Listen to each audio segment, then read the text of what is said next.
네, 일본의 기시다 후미오 총리가 태평양 전쟁 A급 전범이 합사된 야스쿠니 신사에 공물을 복납했고요. 일본의 의원 90여 명이 또 집단으로 참배를 했습니다. 자세한 얘기 나눠보겠습니다. 도대체 일본 정치권 왜 주변 이웃 국가들 2차 대전과 일본의 전쟁 범죄로 피해받는 국가들이 싫어하는 이 야스쿠니 신사에 가는 걸까요? 성공회대 일본학과 양규호 교수입니다. 교수님 안녕하십니까?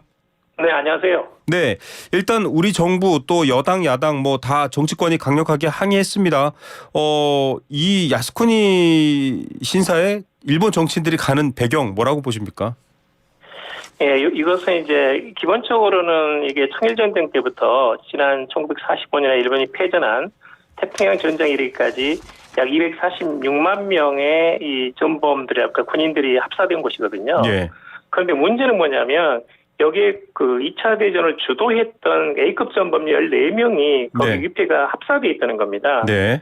그러니까 이것은 일본 정치인들이 거기에 대해 추모하고 그것을 위로하러 간다면 사실은 아시아 국가들 대부분의 국가들 특히 이제 한국이라든지 중국이라든지 큰 피해를 입지 않았습니까? 예. 이들 국가들의 침략을 정당화하기 때문에 네. 한국, 중국에서는 가서는 안 된다라고 주장을 하고 있는데 네. 지금 일본 측은 계속해서 이렇게 지금 야스쿠니 신사를 참배를 하고 있습니다. 특히 예. 원래는 이게 8.15 패전일 때 다수가 가고 네. 그때 뭐 100명, 200명 정도 갑니다만은 가을하고 봄에 있는 이게 총계, 축의 예대제라고 하는데요. 이 제사 때는 가지 않거든요. 예. 일반적으로 그 숫자도 아주 적습니다. 그런데 최근 들어서는 지난 8월 15일 그리고 최근 엊그저께 해가지고 17일. 또다시 100여 명 가까이가 지금 이렇게 야스쿠니를 찾고 있거든요. 예. 그런 점에서는 오히려 지금 일본의 우경화가 더욱더 심해지고 있는 것이 아닌가 네. 하는 좀 그런 걱정마저 들릴 정도입니다. 이런 시각 또 일본 내에서도 일본 시민사회나 일본 국민들도 좀 이건 문제가 있다라고 보는 분들이 있다라는 보도가 있음에도 불구하고 정치인들이 여기를 가는 것 뭘 얻으려고 가는 겁니까? 그러니까 어떤 정치적 이익이 있나요? 사실은 이제 이 야스쿠니 신사에 참배했다는 것은 일본의 보수층이라든지 우파라든지 이런 사람들로부터 일단은 승인을 받는 그러니까 여기에 대한 정치인으로서 보수 정치인으로서 자격이 있다. 라는 식의 어떤 그 인정을 받는 거죠. 예. 그런데다가 이제 지금 사실은 일본 내에서는 총선 모드입니다. 예. 선거를 앞두고 있기 때문에 일본의 자민당 또는 이제 보수표를 결집시키기 위해서는 정치인들이 다수 가가지고 오히려 그 표를 이제 일궈내는 그런 점에서는 한국과 중국에서 수용하기 어렵지만 일본 국내 정치적으로는 그런 그 시스템이 작동하고 있는 것은 사실입니다. 예. 더구나 문제는 뭐냐면 네. 아베 전 총리가 지난번에 피살되지 않았습니까? 그렇죠.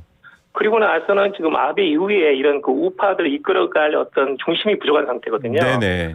그러면서 이제 주요 정치인들, 뭐 차기 총리 자리를 노리는 정치인들끼리 아주 그냥 우파 그 표를 결집시키기 위한 경쟁 같은 것이 예. 오히려 심해지고 있고 이런 것들이 지금 총선을 앞두고 있고 아주 급해지고 있는 그런 상황입니다. 예, 좀 먼 상황이지만 뭐 이스라엘 네타냐후 총리의 아주 극우 정치 세력과의 연합 이런 것들도 우려되고 있고 지금 전 세계 정치인들이 인기가 없습니다.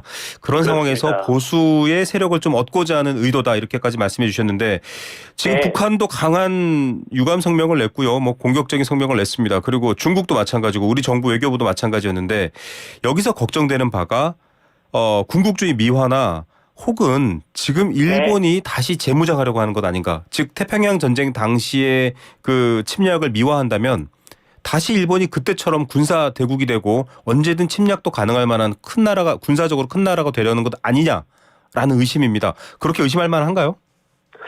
이제 사실 이런 측면이 있습니다. 최근에 이제 우크라이나 전쟁이 일어나다 보니까 일본 국내에서는 유럽도 마찬가지입니다만은 일본 국내에서는 방위비를 두 위로 올리겠다라는 것이 지금 자민당 거의 당론이거든요. 네네.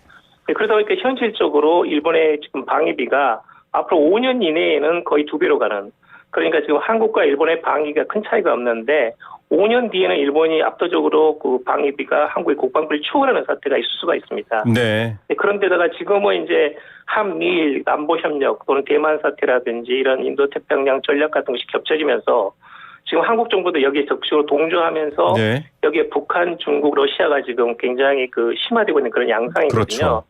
그러다 보니까 이제 심정적인 어떤 그 반발 같은 것도 있고 역사적인 측면 네. 또 현재와 미래에 있어서 일본이 방위비를 증액하고 앞으로는 가까운 시일 내에 헌법 개정을 할 수도 있다라는 것이 예. 이제 현실적으로 다가오기 시작한 겁니다. 네. 그런 점에서는 한미일 간의 안보 협력이 더욱 강화되고 있고 중국과 북한에 대한 압박 같은 것도 지금 심해지고 있는 건 분명한 사실이거든요. 네네. 그런 점에서는 이게 현재와 미래에 있어서 어떤 상당히 위협이 되고 있다라고 이제 북한이나 중국은 느끼고 있고 네. 그런 점에서 오히려 강하게 반발 나오고 있지 않나 그런 생각이 듭니다. 평화헌법은 사실 일본이 전쟁을 하지 못하는, 그러니까 군사력을 외국에 행사하지 못하는 그런 게 골자인데 이거 많이 나왔잖아요. 바뀔 가능성이 있는 겁니까? 사실 지금 일본은 자민당이 정말 오랜 세월 집권하고 있는 국가 아닌가요? 맞습니다. 이제 자민당하고 지금 공명당이 연립 정권인데 네. 공명당이 지금 헌법 개정은 아주 반대거든요. 예. 그리고 헌법 개정은 절대 쉽지 않습니다. 왜냐하면 일본 이제 상원, 하원, 중의원, 참의원이 있어서 네. 여기 전체적으로 전체 국회의원들의 3분의 1을 얻어야 되고 네. 또 국민 투표에서 과반수를 획득해야 됩니다. 예. 그런데 이것은 어떤 정권이든 간에 아주 정권의 정치 생명을 걸고 해야 되거든요. 예. 근데 아직까지는 일본 국민들은 그런 상황은 아니다. 우크라이나나 대만 사태라는 것은 걱정은 되지만 일본이 지금 당장 헌법 개정하는 것은 맞지 않다는 것이 지금은 약간 이제 반반 정도입니다. 예. 물론 앞으로는 이제 개정 가능성이 없다고는 절대 말할 수 없지만 단기간 내에 이것이 헌법이 개정될 가능성은 높지 않다. 이렇게 보는 게 맞습니다. 네, 정치 구조상으로는 쉬운 일은 아니다. 이렇게 말씀해 주셨고요. 맞습니다. 독일하고 자꾸 비교를 합니다. 과거에 독일 총리가 유대인 학살 관련해서 무릎을 꿇은 적도 있고요. 또 지금도 독일에서는 나치 관련해서는 굉장히 자국 내에서도 엄격하게 제한하고 처벌하고 있습니다. 그런데 일본은 좀 달라요. 같은 2차 대전 전범 국가인데 이런 일본의 어떤 뭐랄까요, 과거를 부정하거나 내지는 주변 국가를 자극할 만한 행동, 이게 어떤 차이일까요? 왜 이들은 반성이 없을까요?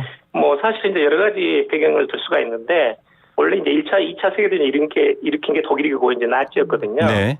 그래서 이제 그런 점에서는 독일 자체적인 반성이 있었고 또 유럽에서 어떤 미국이 그 세력이 강해지면서 2차 대전 이후에 네. 프랑스가 독일을 좀 약간 이렇게 포용한 것도 있죠. 네네. 그리고 서독이 철저하게 반성한 것도 있고 그런 측면의 간대에 비해서 일본의 패전 시 일본의 가장 중요한 목적은 천황제를 유지하는 거였거든요. 네. 천황제를 유지한다는 것은 천황은 사실은 전쟁 범죄자라고 보는 시각이 많습니다. 예. 국가 원수였고 그러다 보니까 이제 여기에 대해서 일본은 철저하게 전쟁 범죄를 가리려고 하고 또는 최소화하려고 하고 그리고 일본 이제 미국도 마찬가지로 처음은 미국은 일본을 아주 중립국적으로 이렇게 생각을 했다가 나중에는 이제 냉전의 최전선에서 이런 그 아시아의 어떤 민주주의 경제 성장을 지원하는 미국의 대리인으로 삼으면서 과거에 있었던 전쟁 범죄 전부 다 이제 그냥 땅에 묻은 겁니다. 예. 그런 점에서는 일본의 전후 반성이 제대로 이렇게 만들어지지 못했다. 자발적인 그런 반성도 부족했고 국제정치의 역학상으로도 일본의 전후 반성이라는 것이 제대로 진행되지 못하는 그런 환경이 있었던 것은 분명하다라는 거 이렇게 비교할 수 있습니다. 네, 역사적 맥락 또 미국과 미소 냉전 시대의 역할 여러 가지들의 맞습니다. 맥락이 있군요. 그런데 좀 걱정되는 게 있습니다. 지금 도쿄 곳곳에서 우길기 상품들을 판매하는데요. 앞서 뭐 전범에 대한 미화 이런 얘기들 했습니다만 이게 사실은 또 혐한하고도 연결되거든요. 우길기는 우리 국민들도 굉장히 정서적으로 반대하고 우려가 많습니다. 이거 시내 곳곳에서 우길기 상품 판다라는 건 좀 다른 현상으로 봐야 될까요? 교수님 어떻게 보십니까?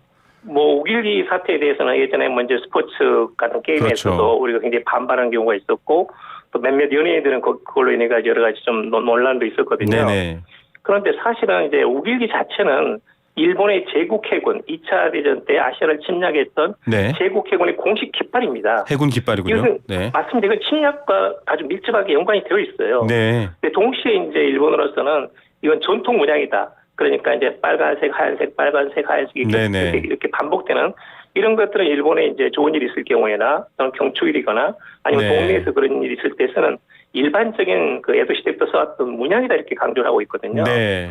문제는 뭐냐면 일본 외무성 같은 데서 그런 두 가지 측면을 전부 다 올려야 됩니다, 사실은. 네. 그런데 유튜브로 지금 9개 언어 한국어로 포함해가지고 그렇습니다. 우길기를 선전하는 걸 하면서 일방적으로 이것은 전통 문양이라는 것을만 강조를 하고 있거든요. 예. 그러니까 이것은 상당히 역사를 왜곡하고 있는 것이고 지금 그러다 보니까 이제 일본의 우익들이나 우파들이 우길기라는 것이 일본의 침략과 일본의 보수의 상징이기 때문에 이걸 가지고 시내에서 행진한다든지 그걸 보게 되면 외국인들이라든지 특히 피해를 받는 우리 한국에서는 굉장히 이것은 그 안 좋은 감정 또는 피의식이 다시 살아날 수밖에 없거든요. 그런 것에 대해서는 이제 역사에 대한 또는 주변국에 대한 이해가 부족하다. 이렇게 말해도 과언이 아닙니다. 네, 이런 부분들이 또 다른 미래 혹은 현재의 위협으로 충돌이 되는 상황은 되지 말아야 되는데 혐한 시위대도 우길기를 흔듭니다. 이런 부분들을 쉽게 볼 수는 없는 상황인데 이 맞습니다. 오사카의 자민당 소속 스기다 미오 중의원이 지금 한국 한복을 입은 여성을 비하하는 발언을 했습니다. NHK가 보도를 했고 지금 인권 침해 지적도 받았습니다. 이런 발언들이 쉽게 나오는 상황이 좀 뭐랄까요 우려되거든요. 어떻게 보십니까? 그렇죠. 일본의 이제 우경화의 그런 상징이고 특히 스키다 미오 의원은 좀 문제가 있습니다. 네, 예를 들면 굉장히 보수적이고 헌법 개정을 빨리 해야 된다는 것이고 네, 그다음에 일본군 위안부가 이건 강제성이 없었다. 네, 이렇게 왜곡을 하고 있거든요. 그리고 예를 들면 그 문제뿐만 아니라 성소수에 관련해서는 아이를 만들 수 없기 때문에 생산성이 없다 해가지고 이게 굉장히 큰 물을 빚었고 네, 이번 발언도 일본 법무부에 상당히 주의를 줬거든요. 네. 그런 점에서는 문제가 있지만 예를 들면 아베 정권 때 발탁된 사람입니다. 아, 그러니까 이나다 통이라든지 그다음에 다카이치 사나이라든지 네, 네, 그 스키타 미오라든지 이런 사람들은 우파 여성 정치인이거든요. 네, 네, 그런데 일방적으로 위안부의 그런 그 강제성을 부인하다가 아베한테 눈에 들어가지고 발탁된 사람들이에요. 네, 네, 그러니까 그런 점에서는 여성이 여성의 차별을 부인하는 그런 점에서 어떤 보수주의 영합하는 네. 그러면서 아베 정권과 코원 그런 상황이기 때문에 지금 나름대로 이제 아베는 아직까지 죽었지만 영향력이 있고 네. 그런 점에서 오히려 이런 것들이 지금 자주 빈번하게 나타나는 표출되는 그런 지금 과정이 있다 이렇게 보시면 될 것 같습니다. 예, 뭐 일본 내치의 문제다라고 볼 수도 있겠지만 그렇지 않습니다. 우리가 직접 피해받은 일들이 맞습니다. 연결되어 있고 또 미래 위협도 될 수 있기 때문에 지금 이 얘기를 나누는 건데요. 그렇다면 아베 빈자리 이후에 어떤 보수 결집 내지는 보수를 대표하는 정치 이런 것들의 움직임이 지금 굉장히 경쟁적으로 되고 있는 상황이다. 즉 아베 빈자리를 채우려고 한다. 맞습니다. 이렇게 읽어야 됩니까? 맞습니다. 지금 이제 아베가 죽었는데 원래는 아베가 죽으면 그 파벌은 해체됩니다. 네, 그리고 나서 이제 후계자에게 넘어가거든요. 네, 네, 그런데 지금은 아베는 죽었지만 아베 파벌은 이름은 그대로 놔두고 있는 상태고 네, 집단으로 이것을 운영하고 있는 상태거든요. 네, 네, 그런데 지금 기시다 총리는 소수 파벌이기 때문에 아베 파벌의 눈치를 봐야 되고 어떤 정책이든 어떤 그 내각 구성이든 간에 기본적으로 아베 파벌의 입장을 존중을 해줘야 됩니다. 네, 그러다 보니까 한국에 대해서도 우리가 강제동원 문제에 대해서 얼마나 통큰 양보를 했습니까? 네, 근데 저쪽에 전혀 반응이 지금 없지 않습니까? 네, 뭐 개인적으로 마음으로 미안하다는 그런 약간 좀 도저히 수용할 수 없는 아주 그런 표현밖에 나오지 않고 예, 그러니까 이제 그런 부분에 대해서는 뭐 지금 일본 국내에서 기시다라든지 좀 기시다는 비교적 이제 좀 리버럴한 파벌에 네네. 가깝기 때문에 이런 부분을 잘 정리해야 되는데 아직까지 여전히 아베 이후에 어떤 보수를 대표하는 정치인들을 그 자리를 차지하고 총리가 되기 위해서 경쟁하는 우파 정치인들이 많고 그런 부분들이 당분간은 바뀔 가능성은 높지 않다. 이렇게 봐야 됩니다. 예, 세이와 정책연구회 일명 아베파의 뭐 여전히 건재한 부분들도 정치에 영향을 미치는군요. 걱정되는 부분들은 지금 우리가 후쿠시마 오염수 방류도 그렇고요. 네. 여러 가지로 한국 정부가 지금 일본과의 관계 개선이라든지 또 안보적으로 북중러에 또 대립하는 한미일 공조를 위해서 되게 뭐랄까요, 일본에 좀 우호적 입장을 보여주고 있잖아요. 맞습니다. 그런데 이렇게 나오면 사실 우리 정부도 난감하거든요. 이거 지금 국민들 여론도 있고요. 어떻게 봐야 됩니까? 그렇죠. 그러니까 지금 말씀대로 작년하고 올해하고 우리 정부가 지금 통큰 양보를 해가지고 정부 간 관계는 개선된 건 사실이거든요. 네네. 그런데 그러면 우리 국민들의 일본에 대한 호감도가 올라가야 되는데 일본에서는 한국에 대한 호감도가 올라갔지만 한국에서 일본인에 대한 호감도는 떨어졌습니다. 네. 오히려 그러니까 사실은 김대중 오버치 공동선언 파트너십 선언 그런 25주년 그러는데 네네. 올해가 25주년입니다. 네. 파트너십 선언이라는 것은 기본적으로 국민 간의 상호 이해가 심화되는 걸 전제로 하는 겁니다. 예. 말하자면 한국 정부가 추진하는 대일 정책이라는 것이 한국 국민들의 지지를 받아야 돼요. 네. 그래야 이것이 지속 가능한 대일 정책이 되는 것이고 네. 앞으로 한일 관계도 우호적으로 바뀔 수 있는 건데 네네. 그런 부분에서는 역사하고 국익이라는 것이 균형이 항상 잡혀 있어야 되거든요. 예. 그런 균형들이 지금 제대로 잡히지 못하고 있다. 오히려 무너졌다라는 측면에서는 우리가 대일 정책을 다시 한번 되돌아봐야 된다. 이렇게 말씀드리고 싶습니다. 네, 우리 정부나 정치인들로서도 일본의 이런 행보에 대해서 사실은 본인들도 표 의식할 수밖에 없는 상황이기 때문에 맞습니다. 지금 뭐 한국, 미국, 일본 선거 앞두고 좀 이해할 수 없는 상황들도 벌어지지만 해법도 찾아야 됩니다. 어떤 부분에서 좀 먼저 단초를 열면 될까요, 교수님? 뭐 민간이라던가 학계, 뭐 정치는 지금 좀 어려운 상황인 것 같고요. 어디서 좀 이 변화를 이끌어내야 됩니까? 지금 말씀대로 이제 양국 정부 간 관계는 좋아졌는데 양국 국민, 특히 한국 국민에서는 상당히 이제 식어버린 감정이 있거든요. 네네.